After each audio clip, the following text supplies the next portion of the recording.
এবার সদস্যদের নামসহ আনুষ্ঠানিকভাবে সংবিধান সংস্কার কমিশন গঠন করে প্রজ্ঞাপন জারি করেছে মন্ত্রিপরিষদ বিভাগ। এর মধ্য দিয়ে প্রধান উপদেষ্টা ঘোষিত ৬টি কমিশন গঠন করে এর আনুষ্ঠানিক যাত্রা শুরু হলো। সোমবার সংবিধান সংস্কার কমিশন গঠন করে প্রজ্ঞাপন জারি করা হয়।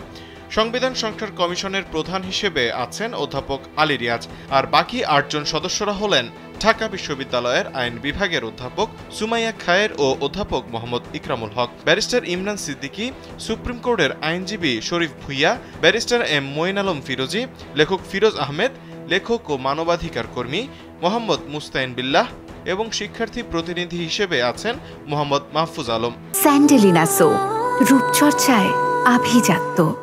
কমিশন ৯০ দিনের মধ্যে প্রতিবেদন তৈরি করে প্রধান উপদেষ্টার কাছে জমা দেবে।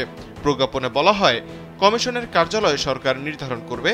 কমিশনের প্রধান ও সদস্যরা সরকার নির্ধারিত সরকারি পদমর্যাদা, বেতন বা সম্মানী এবং সুযোগ সুবিধা পাবেন।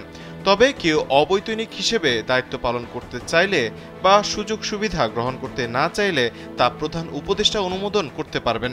লেজিসলেটিভ ও সংসদ বিষয়ক বিভাগ এই কমিশনকে সাচিবিক সহায়তা দেবে।